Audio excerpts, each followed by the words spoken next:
Good morning, everybody, and welcome back to Information Literacy Day 7. This is drafting day. Keep in mind, drafting your paper is quite a different prospect now that you're learning some of the stuff that I have shown you already. First, you have to use a different type of language in academic writing, which is this academic style and tone. And again, make sure you watch the videos in this way. You were introduced to it a couple days ago. You'll have some more today, and you'll have some more finally in the last day as well. You have to have paragraph unity and sentence unity, and you have to use logical order in your papers. What this means is a sentence is supposed to be one idea, not 20. And when you ramble, you try to stick too many ideas into the sentence, and you need to unpack those to make everything clear. Paragraph unity means the same thing. A paragraph is supposed to be on just one idea, not 20. So if you try to put too many ideas in a paragraph, you're going to just totally confuse your reader. So make sure you watch Adam's video today on logical order and paragraph unity. It's probably one of the best that I've seen. He talks about how you have to build bridges between your various sentences. Again, and all this is kind of hinting that the writing process is a little bit more detailed and involved than just kind of throwing stuff out there and thinking it's good enough. Also, you're going to have to use your own words in academic writing. Again, you never have more than one quotation in your paper because it's just lazy, right? Now, when you first start doing summaries and paraphrasing, that it's kind of difficult, because you're not used to putting stuff in your own words. But this is by far the best skill that you can acquire to go forward to get to that next level. Watch Adam's video on paraphrasing, and of course, there's a couple others in there today too. Finally, make sure you watch Miss Emma's video on 5 tips to improve your writing. Very good tips, and I hold you to those tips on your final paper. So again, if you don't listen to the video, you won't know what those things are. So it's very important.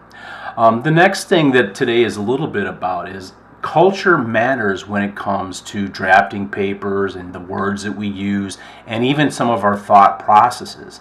And that's what that video from TRU University will actually talk about. Gives some very practical tips for students like yourself that have gone through this process. And I like that video for that particular reason. Now, as far as a little bit of drafting advice.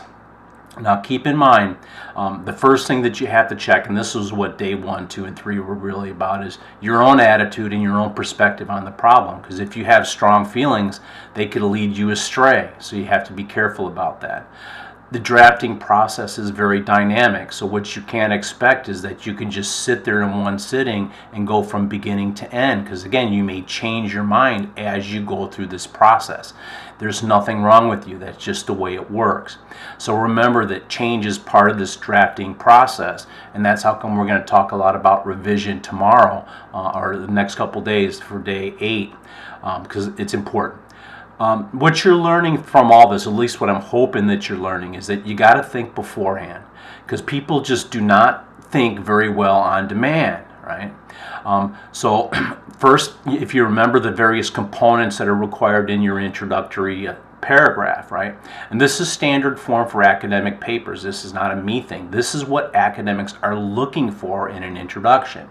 So everything there is actually needed for you to guide yourself going forward in the writing process. So if you don't give these items, what will happen is you will become lost yourself and you won't even know what your own paper is supposed to be about. So again, make sure that you have a clear problem statement, because if you don't know what the problem is, you don't know where you're going to go towards in any sense. Make sure that you know what your hypothesis is and your research questions as well. Now keep in mind, in the real world, these things change during the courses of writing, which is why you write the introduction last, and there's nothing wrong with that. Another thing that you're going to have to learn to do academically is you're going to have to start using something called thematic analysis. In other words, what you have to do is you have to look at a complex article or book, and you're going to have to come up with the major ideas in those books that contribute to understanding that particular problem. This is something that, again, that your teachers are actually looking for in your future papers. So once you get this, it will help you get to that next level. Keep in mind that this thematic analysis is based on evidence. right? So you're looking to the peer-reviewed journal articles and so forth. You're not using Wikipedia, you're not using Google, because those can lead you astray seriously, right? And again, the point of the class is for you to learn how to use EBSCO. Also, hopefully now some of you got your Anno B feedback. Again, if you're running late, you need to get that to me as soon as possible. I've given you the themes that I seen from your annotated bibliography. And again, if you look at the highlighting that I had in the paper itself, that was just me trying to flush out the themes and try to prioritize them in a way that you could put it towards the paper, right? So that's there. The Swayford Day talks a little about, or just lists various outline methods that you can actually use. But keep in mind, in an academic paper, you're not given license to write any way you want. In general, this is standard form. You're going to have an introduction, history of the problem, literature review, discussion, and then conclusion. I'm talking about for qualitative papers. In quantitative papers, they got something called IMRAD, which actually has a little bit more information, but you can learn that later on. Now, next, you got to remember that theory is a way of describing the real world, because we don't really know how it is, but we're going to make our best guess. And then what we do is we try to test those theories over time to make sure that we do understand what's going on underneath the hood. And over a period of years, we hope that we get closer and closer to the truth. But theories are based upon this thematic analysis that you do in your various papers, right? It's also based on your personal experiences. Now, they don't talk about this in classes because it's not supposed to be about you. But in the real world, you have experiences that are valuable. And because of our biases, guess what? We tend to believe what we believe no matter what. So again, personal experience is something that is valuable. I'm not saying that our biases are bad, because this is who we are. It's just that sometimes they can lead us astray, and sometimes they can actually lead you to the truth. But you're looking for academic evidence in these various papers, not street knowledge type stuff, right? So again, this is higher order thinking. Now, when you start thinking about theory, and again, this is not a theoretical class, but it's about what is it? And how does it work? It kind of, you say, this is the particular thing I'm trying to research. You try to explain what it actually is. You try to figure out what's actually happening under the hood. And this is what analysis is all about. And again, you pick the main analytical mode for your particular paper, whether it be cause and effect, extended definition. But you will always have inclusion of various analytical modes in a paper, and that's just normal. There's nothing wrong with that either. Now, quiz 2 is up already, so you'll want to take quiz 2 and knock that out as fast as possible and start drafting your paper. Again, do the best that you can.